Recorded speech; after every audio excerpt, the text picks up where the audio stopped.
The opinions expressed by the host and guests in this show are not necessarily the views of Children's Health Defense.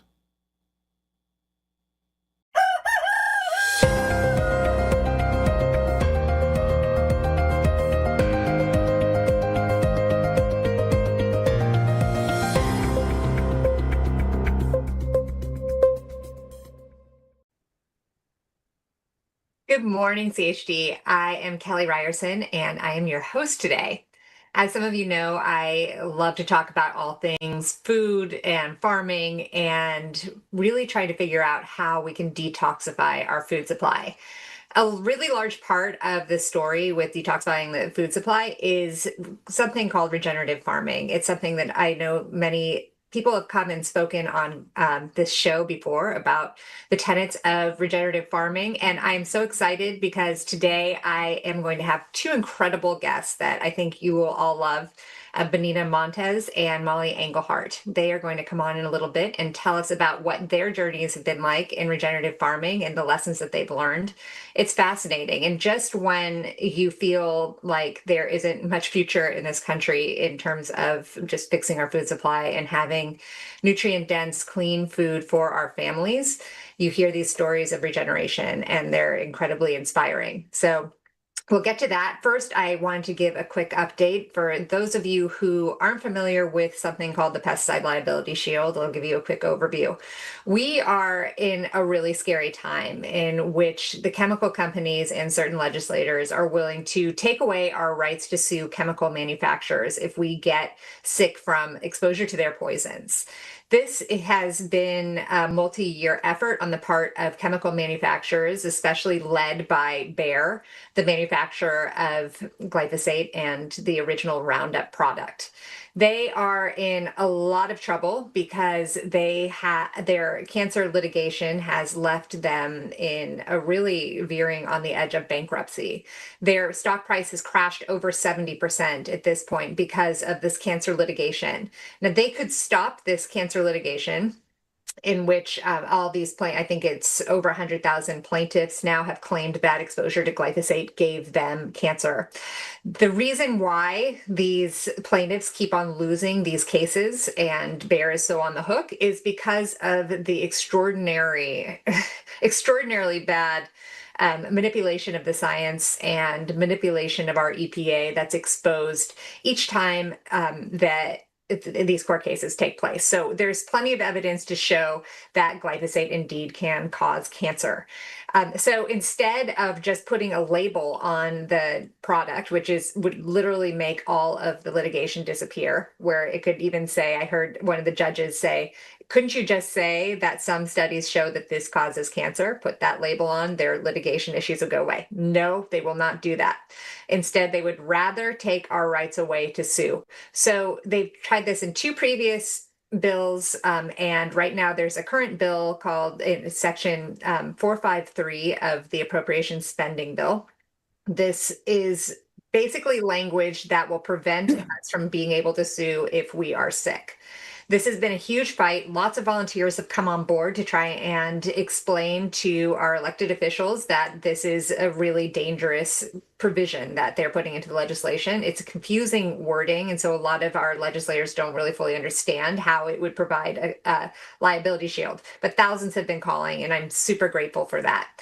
So with the government shutdown, now this issue has been put on pause, but we expect that actually G.T. Thompson, who's head of the Agricultural Committee in the House, has already expressed with joy that don't worry, this wording will be back in the Farm Bill. And the Farm Bill is coming out in October, and so he is more than pleased to offer chemical manufacturers the ability to have this liability shield as will be offered through the Farm Bill. So that's going to be the next point and call to action. And anyone who is interested in coming and helping to call, please come and sign up at stoppoison.org. And I will provide you with scripts and everything you need to go and contact our elected officials.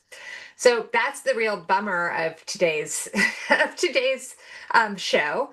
But now I want to get on to more hopeful things. And my first guest, Benina Montes. So, just a little about Benina, first of all. She was one of my very, very first entrees into regenerative agriculture. And she is in California, like I am. And I've had the opportunity several times to go to her beautiful almond orchards and learn all about how she has been able to convert her farm into a beautiful regenerative haven with beautiful animals and just all this lush greenery. It's such heaven. I want to welcome you, Benina. Here she is. She is the managing partner of Burroughs Family Farm, a regenerative organic almond, walnut, and olive operation that also integrates laying hens and sheep.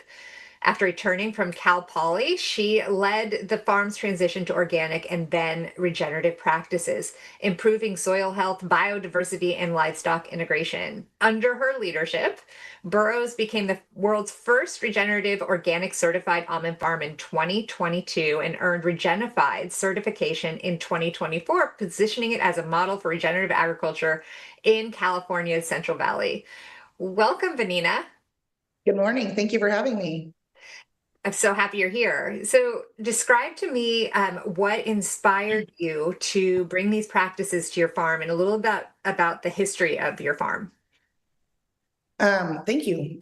We used to be dairymen. My great-grandfather started it in the Bay Area, and in the early 70s found this property, and my dad converted it into a great farmland. But when I came back from college, my dad and my uncle split up the farm, and we just had almonds. And so having been a diversified farm, I wanted to have a little bit of diversity. So we started talking about transitioning to organic, but our family wasn't ready at the time. We thought everything we were doing was just fine. And my brother started in organic dairy because the land had never been sprayed and organic was getting more popular. So based off of their success and just starting to watch how the land changed, we were comfortable starting to transition to organic. And that was in 2006. And as we kept transitioning, we just noticed more life. And I started questioning, why are our consultants asking us or telling us that we need to spray so much? And it just concerned me, kind of having a conflict of interest. Do I really need this? Or, does your pocketbook need this? And so we just continued to transition more and more. In 2009, I got married, and in 2010, I was pregnant. And so as we were transitioning, we still had conventional and organic.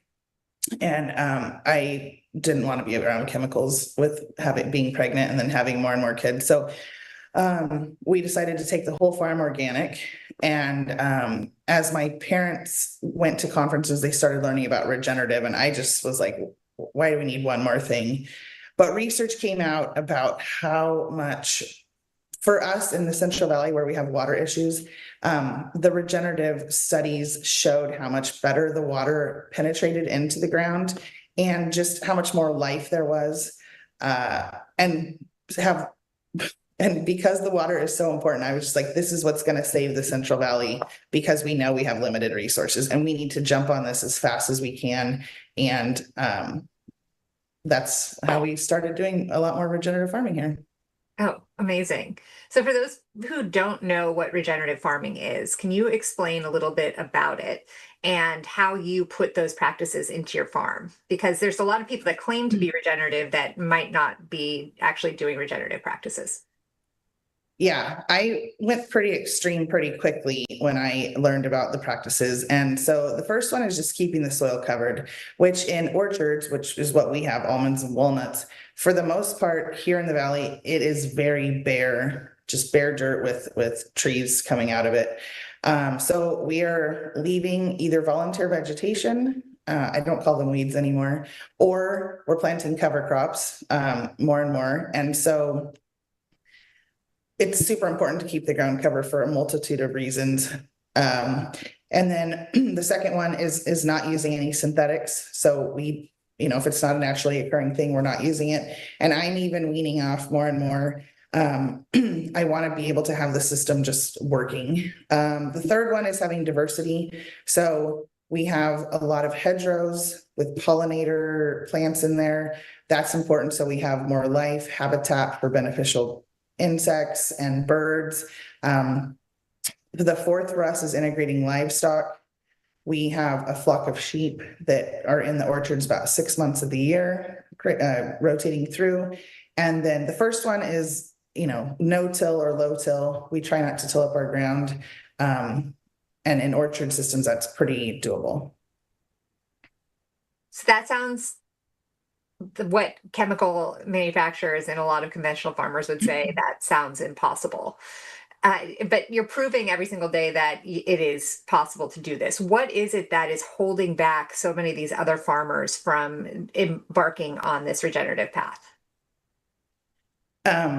Money mainly, right? Like when we ran the numbers originally, we would be way more profitable if we stayed conventional. And the other part is that it's hard. It's not the easiest thing in the world, but we only have one planet. There isn't another planet to go to, and we need to protect our resources as best that we can so that we actually have a future. Absolutely. And so is it unusual for farmers to be integrating livestock in the way that you do? And can you go into a little more detail, just because to paint the picture for people, when you're on these fields over at Benina's farm, there'll be like a bell that rings in the distance, and then these beautiful sheep come and they're out among the trees, and it just feels like exactly how you want nature to be. Can you describe a little bit of that livestock integration and how animals play a part in that role? We tried to integrate some heifers earlier in our transition, but they're a lot bigger and harder on in our orchard system, just based off of their size. And we also tried to do chickens, but our coops weren't the right size. And sheep have been a great addition to our area, which another part of regenerative is context, right? So what works on our farm may not work on somebody else's, but you can still follow those principles.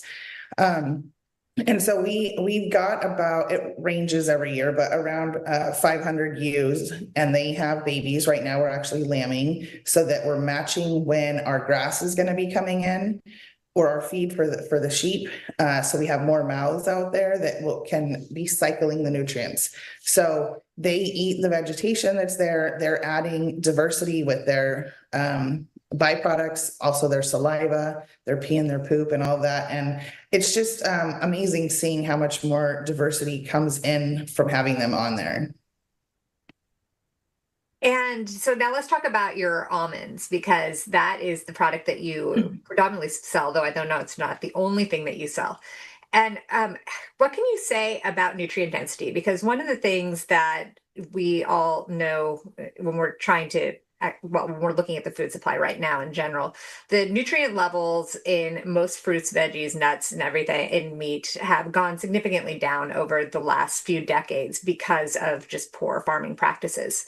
So what can you say about what happens to your almonds when you adopt these processes?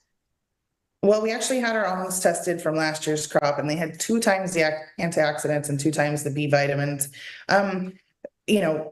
There's really good research out there that is showing that more biology, more life in your soil is going to equate to more nutrient dense products. And so if you're killing it, if you're spraying your ground and killing the biology that's in there, you're going to have less nutrient dense products. So we want to do the opposite of that.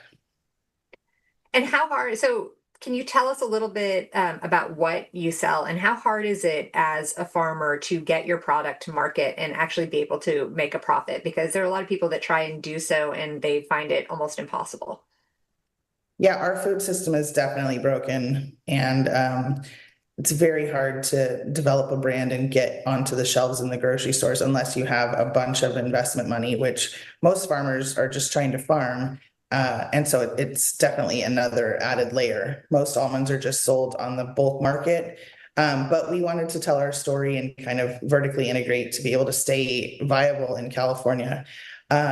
And so, yeah, we're selling bagged almonds, just all natural almonds, also roasted, salted. Those are all available on Amazon or our website. And then we also have almond butter, creamy and crunchy, which are just single ingredient. It's pretty incredible to me that you can take an almond and turn it into milk, almond butter, almond flour, and just eat it as a nut and have such good nutrient density.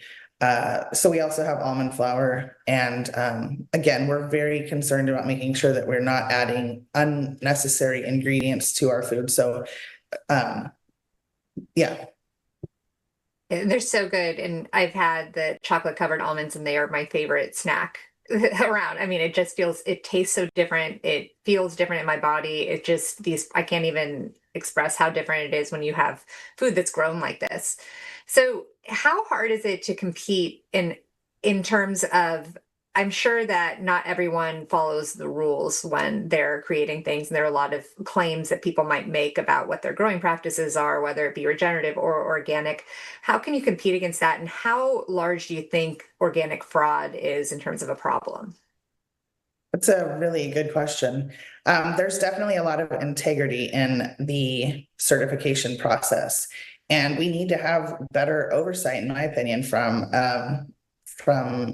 in California CDFA and the National Organic Standards, because that can happen. We had a split operation of conventional and organic, and I never wanted people to question whether we had any crossover. So that was another reason I wanted to just go straight organic. I definitely think that there is fraud out there, but at the end of the day, I think that most organic farmers are definitely trying to do the right thing, and it's easiest to do, but super important that we definitely lower our chemical usage, which is why I think regenerative farming is such a good tool, because you can start implementing practices, and as the system starts working, you can start getting rid of as much chemicals as what you're using. Yeah, absolutely. In fact, a lot of people have made me recently aware of the levels of organic fraud, and particularly the foods that we're importing from other countries. Apparently, I've now recently learned about just how much easier it is for foreign growers to sell into our organic marketplace, because the checks are not the same.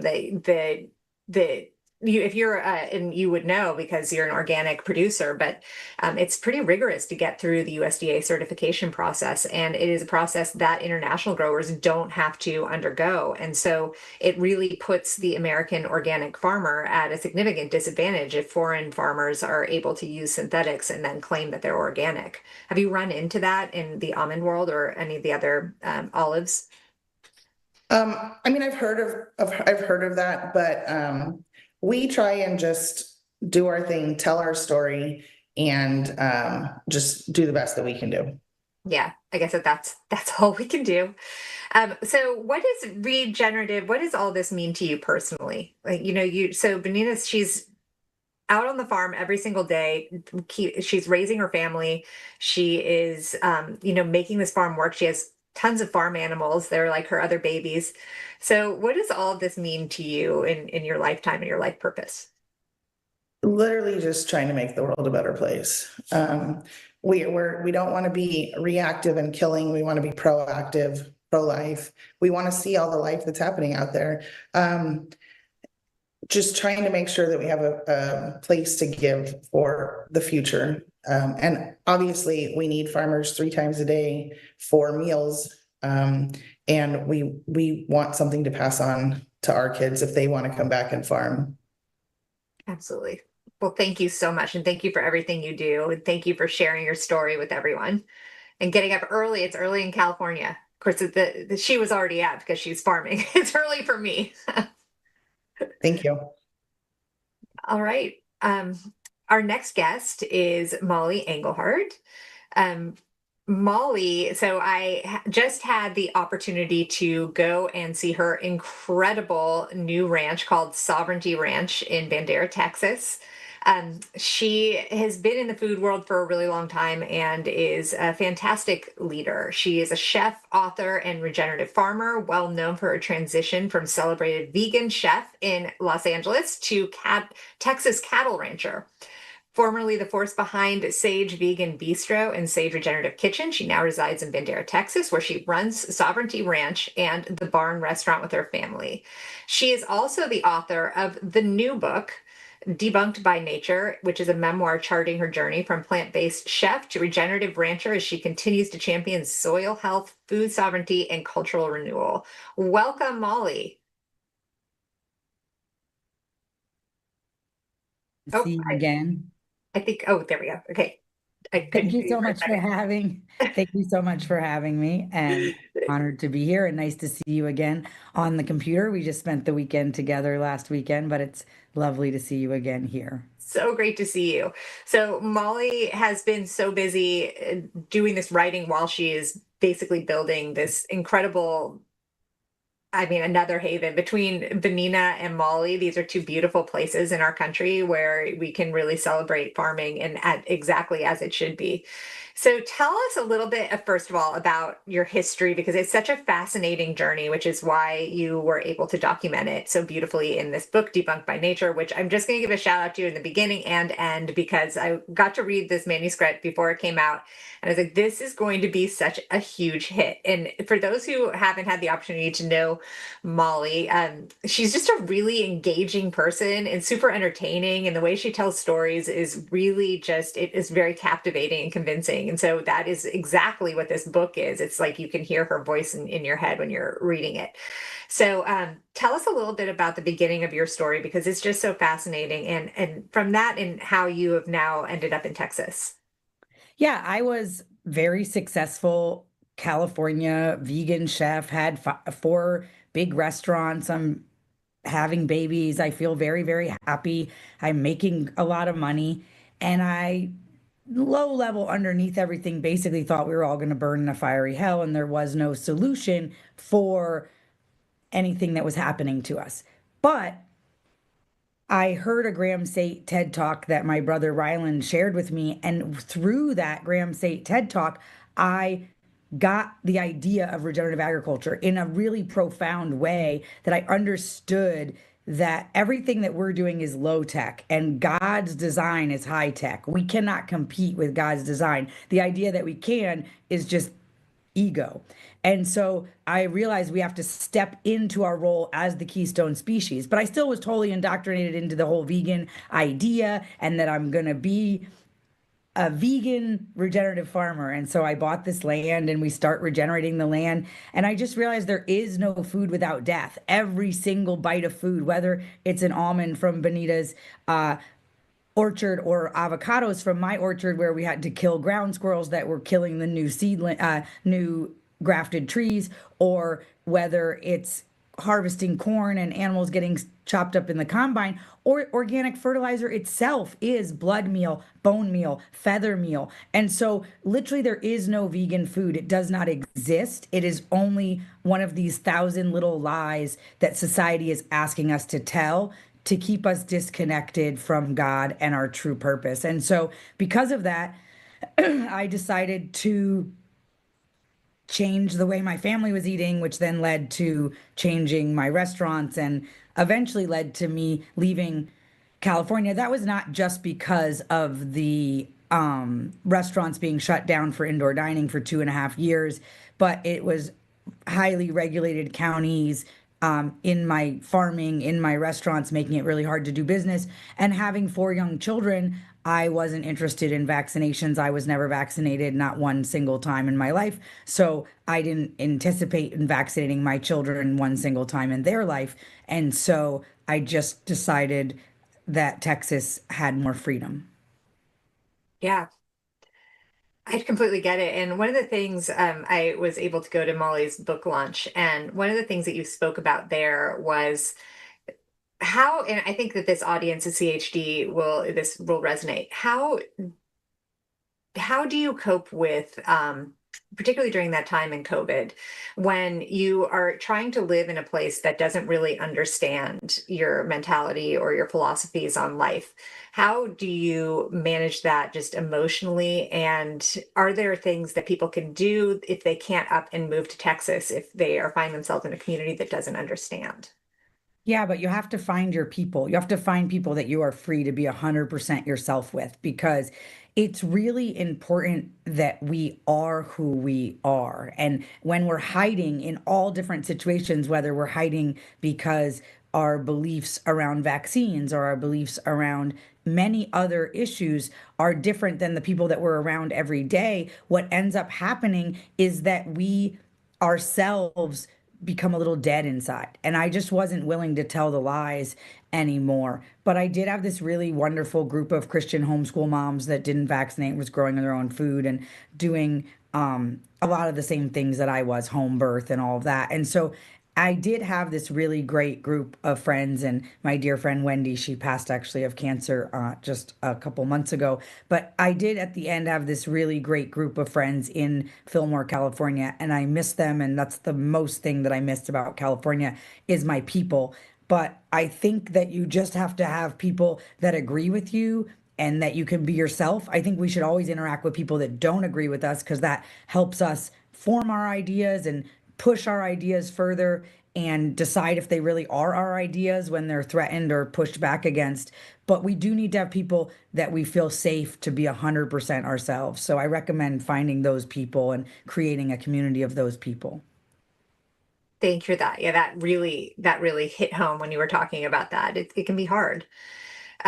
So back to the nuts and bolts of farming. So this is like the dream of, I'm going to go to Texas and I'm going to have my own ranch. Like a lot of people, for that is just like a dream that they would like to do, but can't really quite pull it off for whatever reason, or too nervous to pull it off. Can you talk about how hard it is for, or not for, for someone who's interested in this, and you had had a previous experience farming, but how hard is it to go and start a small farm in this country? Because it's something that should be considered part of the American dream. Is it something that's feasible for most people? And how is the system set up to support or not the small farmer? It's not feasible, literally, for most people. If you didn't inherit land and you buy land at the current prices in the United States, there's no way to make it pencil out. It's just not possible to pay a $17,000 a month mortgage or $14,000 a month mortgage with selling the wares and goods from the farm. And we've lost 170,000 farmers. I saw in the intro, you're going to have Miss West on talking about this sometime this week. But we've lost 170,000 farms in 8 years. That's 1 in 15 farms in 8 years. We desperately need people to get into the farming space, to take on new farms. But if we don't create a financial product that makes that possible, and I believe that that product already exists, we use it for military families. So I think that something similar to what we do for military, where they can buy a house with zero down and not have any gap insurance for not having an 80% loan to value, and have a low interest rate as long as you're farming and selling in your community or direct to your community or whatever the rules want to be. I think that there should be a financial product. Right now, the financial system is set up that if you want to buy land, you need to put 30% down.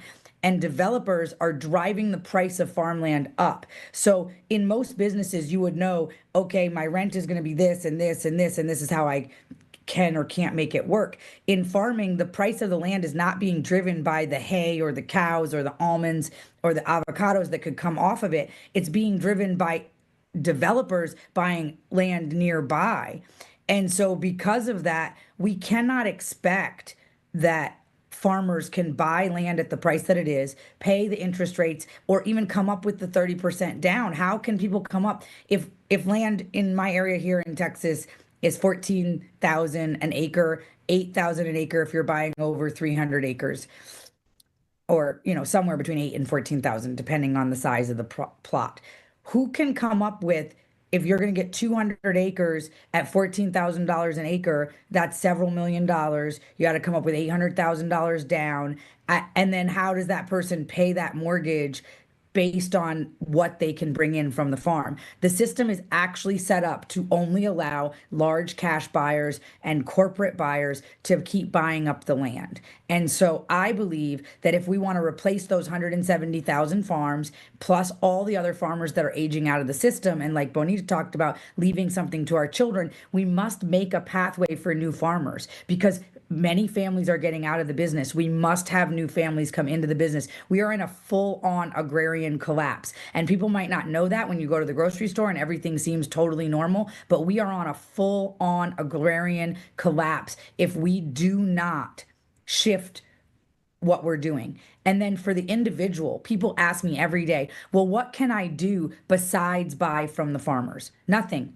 Buy from the farm. If you're not going to go out and farm yourself, which most people are not, you need to buy from the farmers. If you don't have an almond farmer where you live, because you live in Texas, go to Benita's farm. If you don't have someone who's making, grass-fed, grass-finished beef in your area, order from White Oak Pastures, order from the farm. AJ Richards has a great company. Order from my website. You should not be buying meat from the grocery store. You should only be buying meat from somebody that you know. You should be buying vegetables from somebody you know. Shake the hand that feeds you. We, the people, actually have the power to shift this without asking the government for anything. We just need to support our local farmers with our dollars. What percentage of my grocery dollars can I spend with a small family farm? That should be everybody's question that they're asking themselves, and then pushing the envelope to spend the most that they can with small family farms. But currently the system is causing collapse, and that collapse is just going to keep happening if we don't shift our behavior. Is this something that can be dealt with on the state level? Can the state of Texas step in and help where the federal government has not? Because from what I can see and tell, and I know you've been working on this similarly, we haven't heard much out of Brooke Rollins, the USDA, in terms of supporting our smaller farmers in avoiding this collapse that you rightfully acknowledged. So what are some things that, aside from that, is everyone just going to be holding on tooth and nail, seeing what happens, or are there other things that at the state level maybe could help? I mean, there's some stuff at the state level that could help. There's some stuff that Trump is eliminating because Doge and, it got wrapped up in other stuff that seemed not good. But a lot of the programs that were supporting local farmers getting food into local institutions, be it prisons, schools, food banks, all of those things got wiped with Doge. So I think that on a federal level, we should hope that they reinstate some of those. You look at the Oatman's Flats had put in $1 million worth of infrastructure to grind fresh milled flour for the schools, regenerative organic fresh milled flour for the schools. And now he put in that $1 million of infrastructure, and then the government is just saying, oh, sorry, we're not going to finish your grant. Like, that doesn't work. But on a state level, every state has the power to roll back regulations. And California is likely not going to do this, but for example, if you want to sell raw milk in the state of Idaho and sell cheese and everything that you make yourself on your farm, all you need is a business license.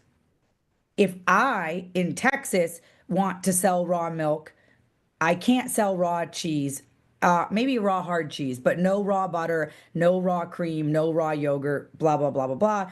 But raw milk and hard cheese I can sell only on the farm. And I have to have all these regulations as far as how the milk room is, if there's a bathroom. Like, our bathroom in our milking barn is not in our milking barn, it's by the restaurant. So the employees have to walk 100 feet or so. That is not acceptable. So until I can put in another septic tank and another bathroom, I can't get a license to sell raw milk. So there is state to state making it easier or harder. California is at the extreme end, but California lets you sell raw milk in the grocery stores. But I think there's only one or two companies that have been able to comply with the regulations in order to do it. Texas doesn't allow it at all in grocery stores. You only can go buy it at the farm. So my thing is that every state should be rolling back regulations as much as possible on small farms. If you're selling less than $500,000 a year of goods from your farm, or maybe more than that if you have a larger piece of land. I don't think that you should have to have the same regulatory things as if you're selling to Walmart. For example, in California, you have to have these inspections if you want to sell to Walmart, to Target, to all these things. They're going to ask you, they're going to check your orchards, make sure that you don't have any coyote poop in your orchard. They're going to ask how you dispose of your dog poop. You're going to, we're terrified of poop, just terrified. So even Benita, I'm sure, has to pull out the sheep 6 months before the almonds can be harvested, because we think that 6-month-old poop is the limit of when it would be. I think that really it's 3 months. I think the manure rules are maybe 3 months. But either way, we have all these laws to try to make our food safe. And if you feel safe with that level of intervention from the government, you can shop at Walmart, you can shop at Target, and they can keep those rules if you want to sell to them. But smaller farms that want to sell direct to the consumer, I don't think should have to document every coyote scat in their orchard. It's a waste of our energy and our time to be doing this.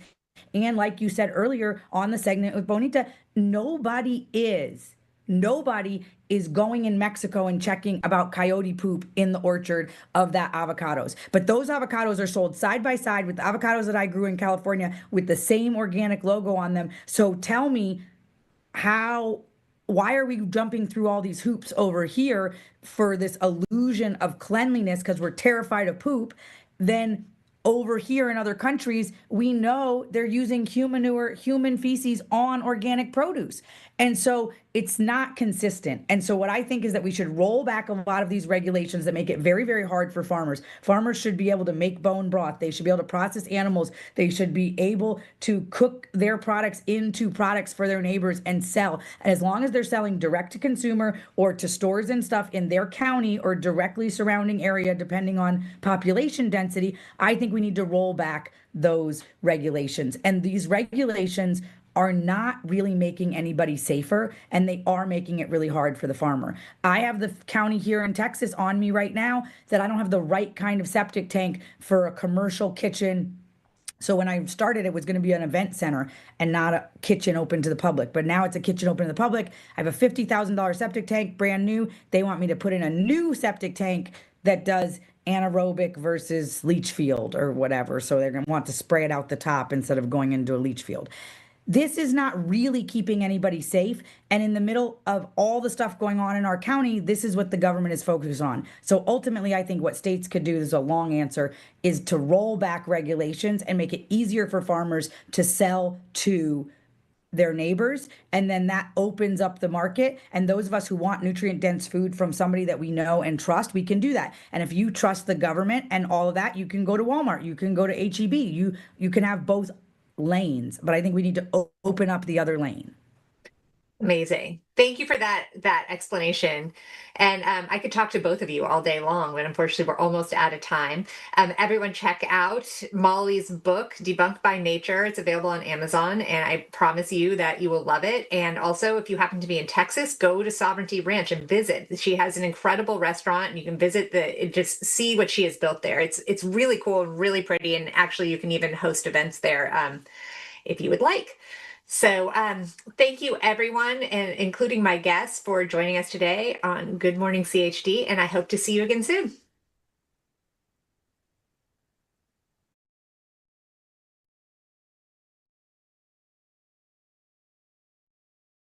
Now, how many children have you got? I have 3 children. How old are they? The oldest is 35, my daughter is 31, and my little guy is 22. If I want to call him little. Is he tall? He's Big. taller, yes. He's like Billy. He's a big guy. He's a big guy, yeah, he is. Okay, so a couple of questions we need to ask you before you tell your story. Absolutely. Were you two crazy anti-vaxxers when you were pregnant with your first child? Didn't give it a thought. Didn't give it a thought. You go to the doctor, you do what they tell you. That's kind of how we were. Okay, so tell us what happened. Tell us, how you got to where you are now. I'm going to let you do. She's got some important documents. How did I get here? Well, I knew nothing. I fully vaccinated my first 2 children.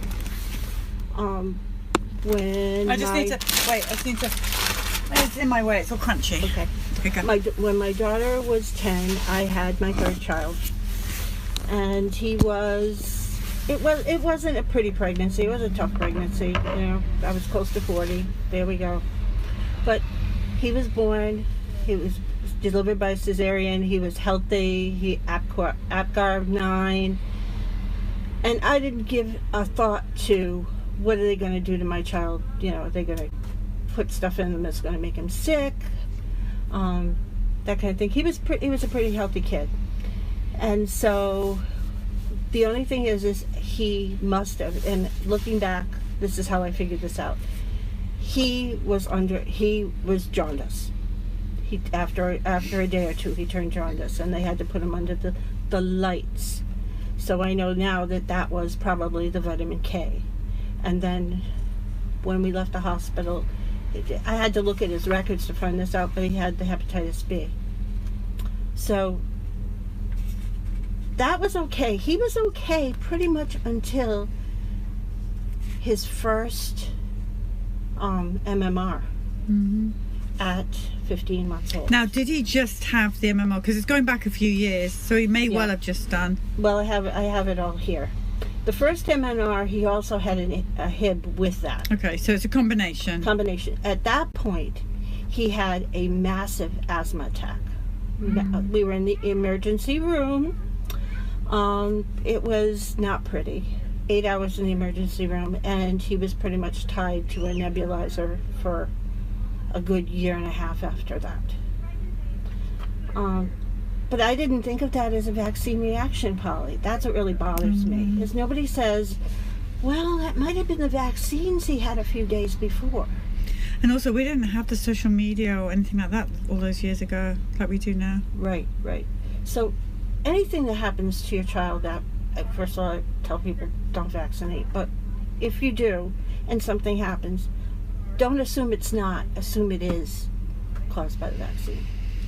Okay, so that was he.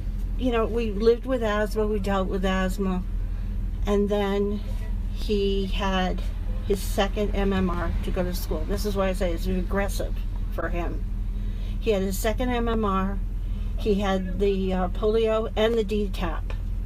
Now, all this time, that was the other thing I noticed in his records, and I wonder if anyone else notices in your vaccine records, that sometimes your child gets vaccines from all these different manufacturers. And in his case, we had GlaxoSmithKline, we had Merck, we had Connaught, we had Lederle, because this is put across back in 1995. So when he had those vaccines for school, it was January of 2000. He had been going to nursery school, he'd been doing quite well. I never got a call saying that he was sick. I never got a call saying he was acting up. Right.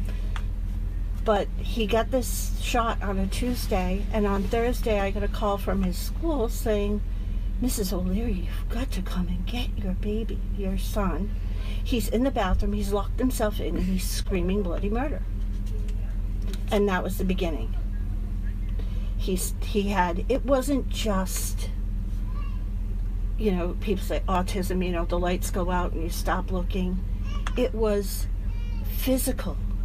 He used to run around in the yard and swing a golf club. We thought he was going to be the next Tiger Woods. The neighbors would stop and watch him in amazement.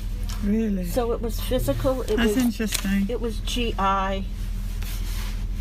And it was his sensory tolerance for noise and for crowds and for all these.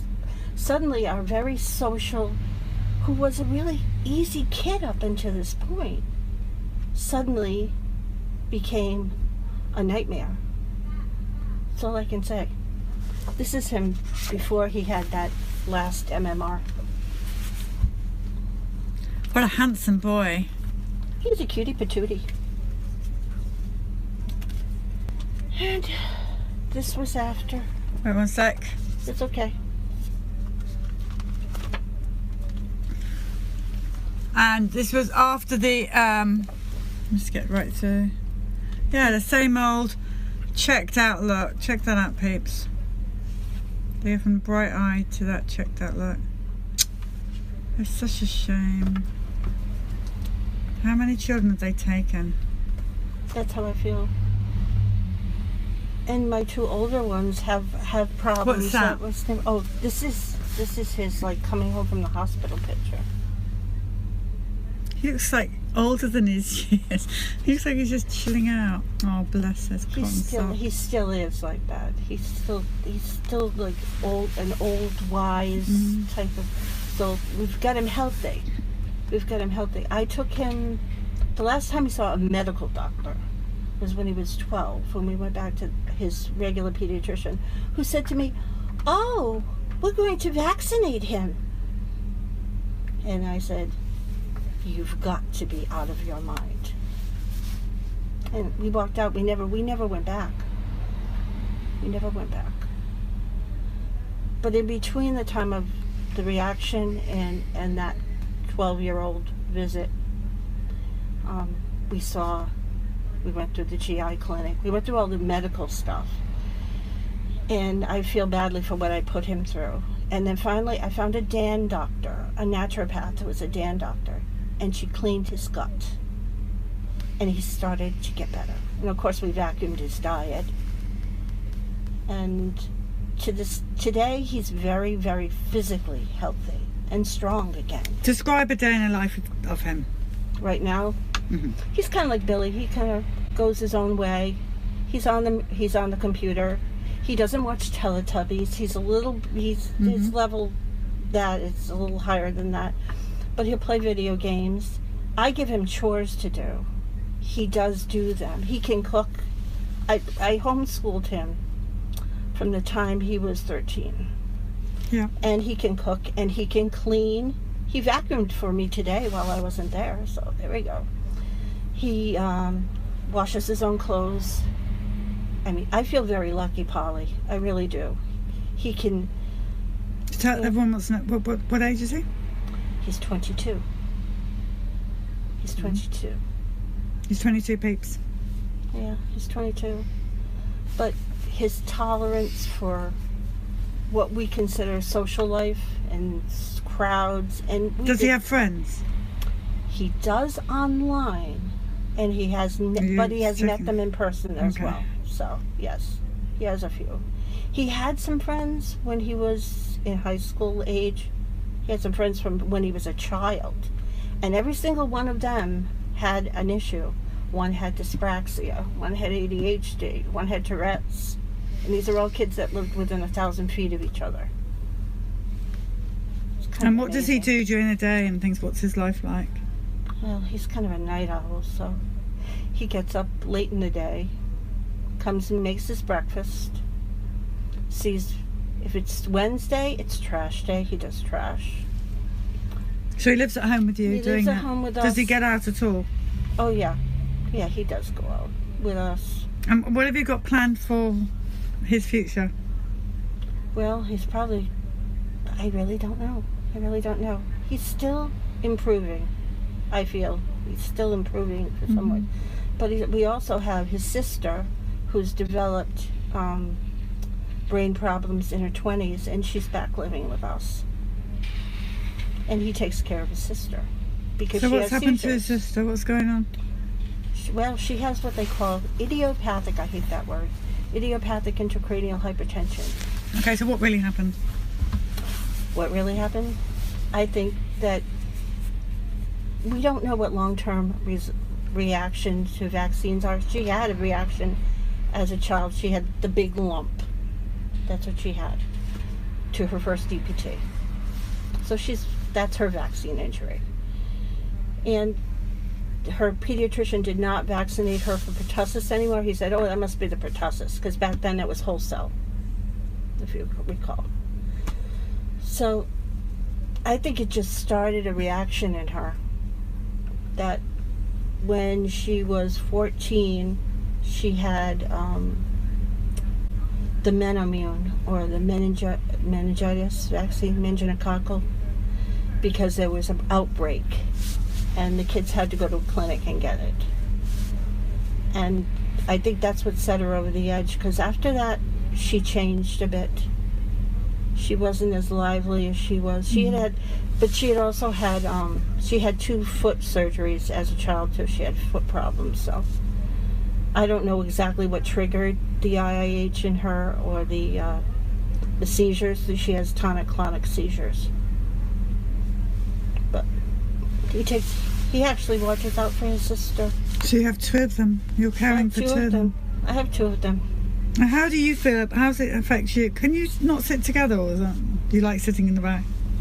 Oh. We like to hear from the men too. Yeah, go ahead, honey. Okay, you speak from there. Well, especially the story with Connor when he was so much younger before the second round of shots. You know, like I said, he'd be out in the front yard. The neighbors would stop and watch him swing a golf club. He loved sports, especially the golf, all over the yard, outside all the time. And afterwards, Nothing. it just withdraw back into a cave. It's so desperately sad. It is. You know, just to watch something that was so blooming, and then just to, you know, it's like winter coming, and you know, the flowers all die, and that's it. It's true. And you worry about both your children when they're older, and you guys aren't Constantly, around. what's going to happen in their future? You know, we're not going to be around forever. One has a good decision-making process. My daughter does. You know, she's mature. She doesn't want to be sick. That's her thing. She doesn't want to be sick. But with him, it's his tolerance for. Well, you know how it is with our kids. They'll have a good day. They'll have a bad day. Right now, it's a full moon. We know how that goes. Oh, there is? Oh, I'm glad I'm not home. I get home tomorrow. Is the full moon over tomorrow? Yeah, yes. I think so, yeah. Jolly good. Yeah. One of his biggest things that he hates is the injustice in the world. Oh, yes. Oh, yeah. It really bothers him to see what people are doing to each other, and He does have a very unique sense of fairness, and he doesn't like to see other people being picked on and being victimized. And without making this interview too long, one of the other reasons I took him out of school was that he was being not bullied by the students, but being bullied in the sense that when he would have, because they didn't understand autism as well back then. I mean, I walked in one day and there were 3 grown women on him holding him down. Why? called the police to chase him down when he walked away from elementary school. And They didn't handle it very they well. brought him to the hospital. Oh, I don't like these schools, I'm sorry. Don't my worry darling, me. no. So, and still, in spite of everything, we feel very fortunate because he can still communicate with us. Yes. You know, and my daughter is still seeking help, and because of her brother, she's been able to look at alternative things like that we wouldn't be on our radar had we not had a child who regressed like Connor. So, What's your advice? Could you pass me a chocolate, please? oh, absolutely, Mollie. Okay, I'm just on my millionth chocolate. You need to know You want that. another square? I like the squares. Thank you very much. What's your advice to other people? You know, there's a lot more information out there now than there was when I was a young mom. And all I can tell people is to go to, there are websites that have great information. Marcella's is one. Vaxtruth.org is absolutely the bomb. If you're in Rhode Island, go to vaccinechoiceri.com. That's our website. We have information there under resources. Learn about it before, and if you just look at the excipient list alone, which is the listing of what's in them, know what's in them. You want to know what's in the food you give to your child. You want to know what's in the powder or the creams that you put on their body. You've got to know what's being injected into them. I didn't know, and I'm not going to sit and wallow in guilt. I'm going to keep telling people the truth. And I asked my son what he would want you to know. He wanted you to know that music is what soothes him. He loves music. What kind of music does he like? He listens to everything. Well, if you listen to video game music in particular, most of it is great orchestral music, and he listens to a lot of that. And he listens to techno. He likes a little bit of the Japanese, like anime and things like that, which a lot of the kids do, I know. So wonderful. Okay. Anything else that either of you would like to say to the peeps? But they're sending you lots of love because you're one of our top peeps. I love them too. Thank you. Is she on the? Does she listen to the stories a lot? What's that? Does she listen to the stories? Oh yes, constantly. There you go. Constantly. Thank you so much. Yes, she does. Just big supporter. Big. We appreciate big that. heart. Big supporter. And she's just great. Trying everybody, to outreach. Yeah, and just hang in there, everybody, because our day will come. It's coming. Thank you. Thank you, and thank you for the chocolates. Anytime, kiddo. I love them. Enjoy. You better That's what give it's me. all You better about. give me.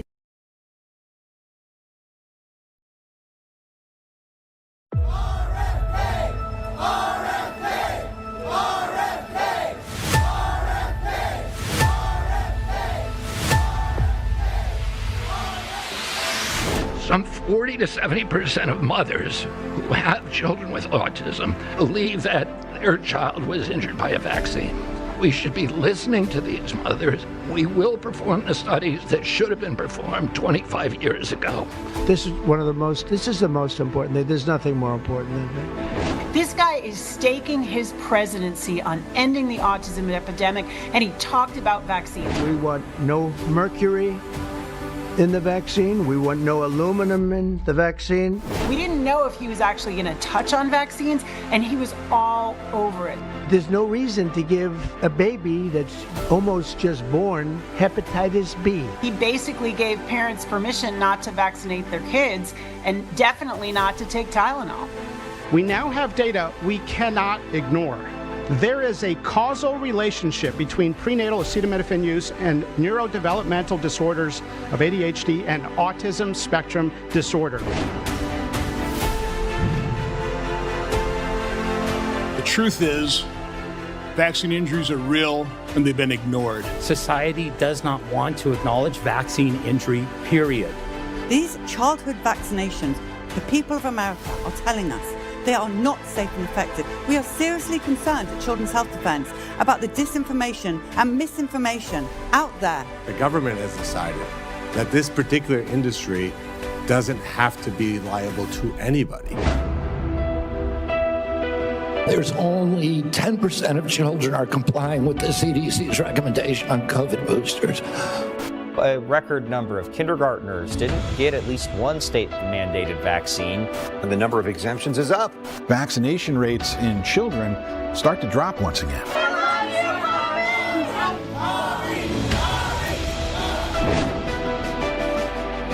A 16-year-old girl wins in court after the public school system denied her medical vaccine exemption. The nonprofit Children's Health Defense has championed her case. Sarah Doe is going to be going here. Health and Human Services is reestablishing the task force on safer childhood vaccines. This comes after a lawsuit from an advocacy group formerly led by HHS Secretary Robert F. Kennedy Jr.